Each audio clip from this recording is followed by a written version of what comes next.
आचार्षि की कृति हाइकू में एक हाइकू है जो 17 अक्षर की कविता होती है, आप लोग परिचित हो गए हैं। मन अपना, 5 अक्षर। मन अपना अपने विषय में, इसमें 7 अक्षर। मन अपना अपने विषय में क्यों ना सोचता। मन जो होता है उसके बारे में आचार्य लिख रहे हैं कि अपने विषय में क्यों नहीं सोचता। मन का कार्य जहाँ पर क्या अच्छा है क्या बुरा है, इस प्रकार से मन का कार्य होता है। और एक बार प्रश्न भी किया गया था कि भाव मन और द्रव्य मन क्या होते हैं। तो इसमें भाव मन तो अपने ज्ञान की परिणति रहती है, और द्रव्य मन जो होता है वो अपने हृदय में एक अष्ट पाखुड़ी वाला कमल के आकार का सूक्ष्म जो है आकार वाला मन होता है। और ये मन जिसके बारे में प्रश्न रखा है कि वो अपने बारे में क्यों नहीं सोचता, क्या कारण है।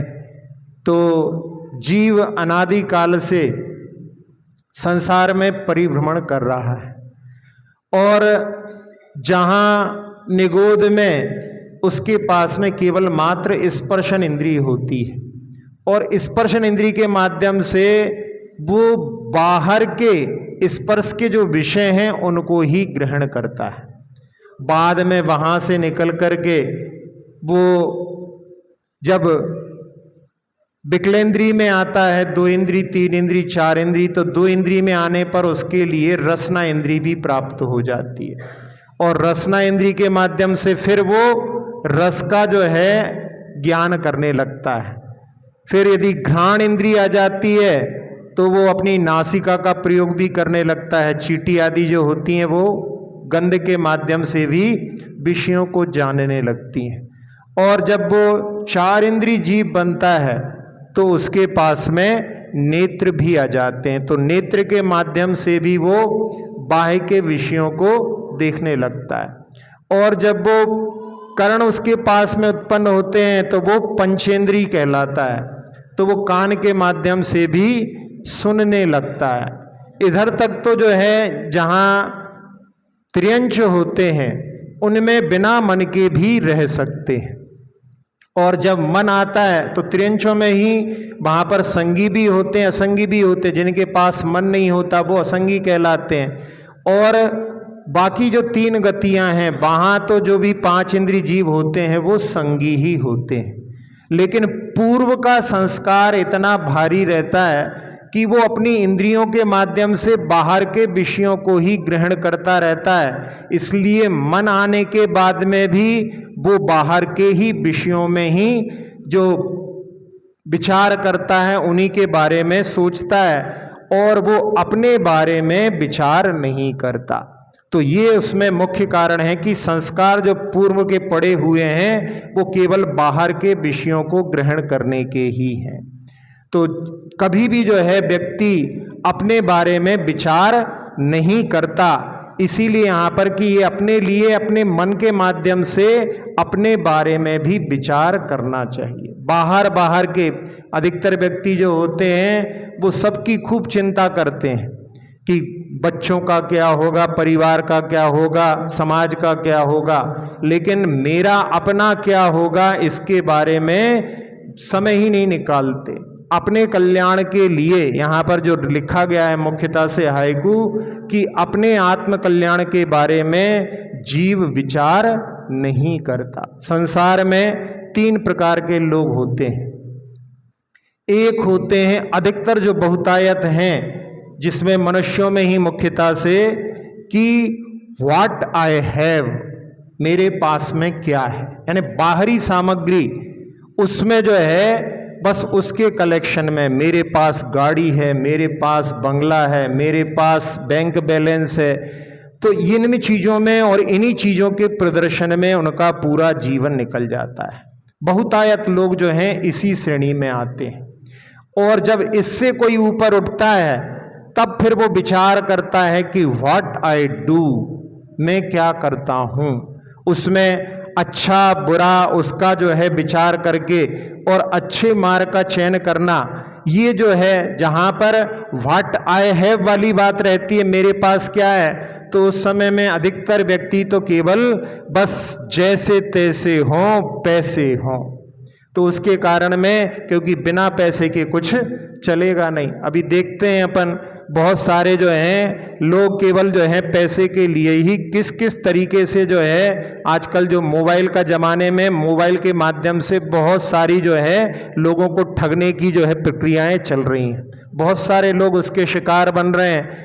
तो ऐसे जो है कार्यों में बस केवल पैसा दिखाई दे रहा है और कुछ दिखाई नहीं दे रहा। तो अधिकतर बहुतायत जीवों के लिए केवल मेरे पास क्या है इसकी दृष्टि होती है।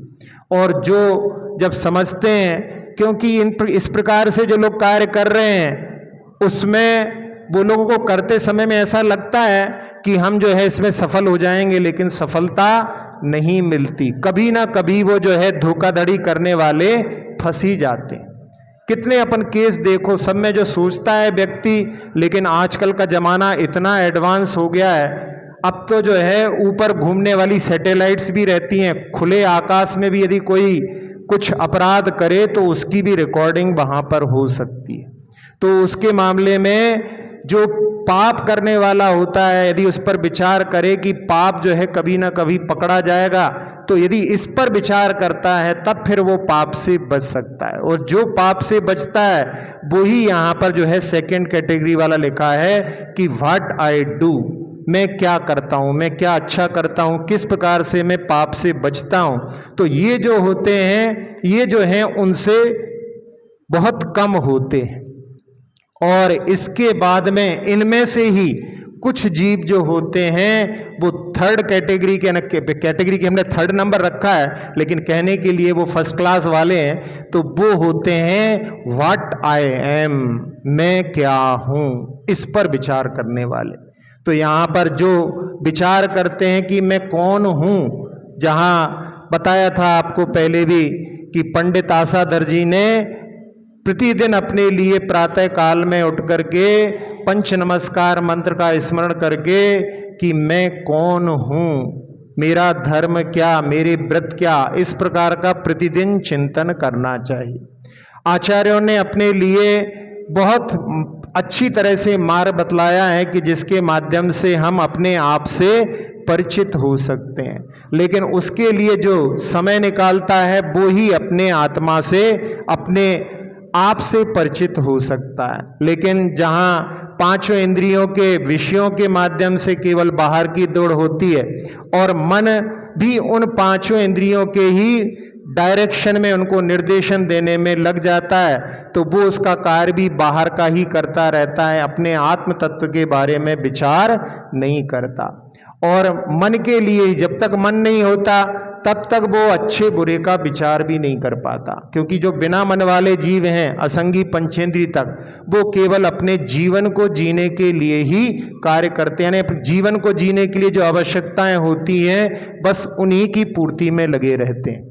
और मन आने के बाद में भी यदि केवल जीवन की आवश्यकताओं की पूर्ति में ही लगे हैं तो इसका मतलब है हमने अपने मन का सही प्रयोग नहीं किया। मन का प्रयोग तो वहां पर जो हे और उपादेय का विचार करके, हे को छोड़ करके और उपादेय को ग्रहण करने का कार्य मन का है। तो जो अपने लिए अस्त्र प्राप्त हुआ है, जिसके माध्यम से, यानी जिसके माध्यम से अपन अपना कल्याण कर सकते हैं, लेकिन उसका प्रयोग वहां पर ना करके केवल अपने जीवन यापन में ही यदि अपन ने निकाल दिया तो अपन ने कोई विशेष उपलब्धि नहीं की। इसीलिए कहा है मन एव मनुष्याणाम कारण बंध मोक्षयो, मन ही जो है, मन के माध्यम से यदि उसका सही प्रयोग कर लें तो वो मोक्ष के लिए भी कारण हो सकता है, नहीं तो मन के माध्यम से ही जो पाप का भी कारण हो सकता है, बंध का भी कारण हो सकता है। तो मन का प्रयोग अपने हाथ में है और उसके प्रयोग को समझ करके अपने बारे में विचार करने के लिए आचार्य श्री ने ये हाइकू लिखा है, जिसके माध्यम से प्रतिदिन अपने लिए थोड़ा समय निकाल करके कि मैं कौन हूँ। आचार्य बादीप सिंह जी हुए हैं, उन्होंने छत्र चूड़ामणि में लिखा, जिसका जो है श्लोक जो है पाठ आचार्य प्रतिदिन करते थे। आचार्य जब स्वयंभू स्तोत्र सुबह सुबह पढ़ते थे, उसके बाद में कुछ श्लोक कुछ गाथाओं का पाठ प्रतिदिन करते थे। उसमें ये श्लोक भी जो है प्रतिदिन वो पढ़ते थे। उसमें कह रहे हैं आचार्य बादीप सिंह जी महाराज, को हम कीदृग गुणः किम प्राप्य किम निमित्त कहा इत्यूहम प्रत्यहम नोचे दस्थाने ही मतिर भवेत्। कि मैं कौन हूं, मेरे कौन से गुण हैं, किम प्राप्य मुझे क्या प्राप्त करना है, और किन निमित्त कहा क्या उसमें प्राप्त करने के लिए निमित्त लगेंगे। इत्यूहम प्रत्यहम नोचित, इस प्रकार का जो विचार प्रतिदिन नहीं करता उसकी मति अस्थान में चली जाती है। यानी वो अपना मन का सही प्रयोग ना करके, और वो जो संसार में सब लोग कर रहे हैं, बहुतायत लोग कर रहे हैं, बस वो भी करता रहता है। जिस मन के माध्यम से अपना कल्याण करना है उस पर विचार नहीं कर पाता। तो प्रतिदिन अपने लिए विचार करने के लिए आचार्य श्री ने यह हाइकू लिखा है। फिर मुनि श्री प्रणम्य सागर जी ने इसी में इसको जो है थोड़ा सा परिवर्तित करके कि सो हम, जैसे अपन ध्यान में भी करते हैं कि जैसे भगवान के पास में आत्मा जिन्होंने शुद्ध अवस्था में प्राप्त कर ली है, वैसी ही सामर्थ्य प्रत्येक जीव के पास में है। तो सो हम, फिर इसके बाद में विद्रक गुण, अपने पास में दो गुण हैं, ज्ञान और दर्शन। वो ज्ञान दर्शन प्रत्येक जीव के पास में होते हैं, जिनके माध्यम से वो जानता है और देखता है। तो विद्रिक गुणा, और स्वयं प्राप्य, अपने आप को प्राप्त करना है और किसी को प्राप्त नहीं करना है। बाहर की सब चीजों को प्राप्त करके भी जिनको प्राप्त करने के बाद में छोड़ करके जाना है, तो उनको प्राप्त करके क्या उपलब्ध होगा। तो स्वयं प्राप्य, अपने आप को प्राप्त करना है। और निर्निमित्त कह, कोई उसमें साथ नहीं देगा, अपने आप को अपने आप ही प्राप्त करना पड़ेगा। सबको पुरुषार्थ अपना अपना करना पड़ेगा। निर्निमित्त कहा, और पीछे की लाइन तो वही की वही है। तो इस प्रकार से उन्होंने इसका उत्तर भी इसके माध्यम से दे दिया। तो ये आचार्य का हाइकू, जिसके लिए कि मन अपना अपने विषय में क्यों ना सोचता। बोलिए आप लोग, याद हो गया? मन अपना मैं क्यों ना सोचता। तो आज से जो है अपने ऐसे बिंदुओं को लेकर के अपने बारे में विचार करें। अपन जो कुछ अपने बारे में समझ रखा है अपन ने, जो अपना शरीर है, जो घर है, जो परिवार है, वो अपना नहीं। अपन अंदर जो अपने अंदर शरीर के अंदर विद्यमान है उसके बारे में विचार के लिए कहा है। जहाँ शरीर के बारे में भी यदि अपन चिंतन कर रहे हैं तो वो भी अपना चिंतन नहीं, क्योंकि ये तो किराए की कोठी है। तो इसके बारे में भी यदि अपन विचार करेंगे तो भी वो अपना विचार अपने बारे में नहीं होगा। तो अपने बारे में अपन कौन हैं, इसके बारे में विचार करने के लिए ये हाइकू आज जो है हमने विचार करके आप लोगों के सामने रखा है। तो इसके माध्यम से अपन अपने आप से परिचित हों, नहीं तो बाहर की दौड़ लगाते लगाते, एक हमने बीच में भी दोपहर में सुनाया था कि भगवान परेशान हो गए। किससे परेशान हो गए? भक्तों से। किस कारण से परेशान हो गए? कि भक्त उनके पास में कि भगवान हमें ये दे दो, भगवान हमें वो दे दो, और लगी हुई है लंबी लाइन। तो किसी ने भगवान को सजेस्ट किया, ये तो केवल रूपक है, वास्तव में ये कुछ नहीं होता, कि आपको हम एक ऐसी जगह बताते हैं जहां पर आप रहोगे तो आपको कभी परेशानी नहीं होगी। तो भगवान बहुत प्रसन्न हो गए कि भैया ऐसी जगह बताओ, हम तो परेशान हो गए हैं भक्तों से। तो उन्होंने कहा आप भक्त के अंदर प्रवेश कर जाओ।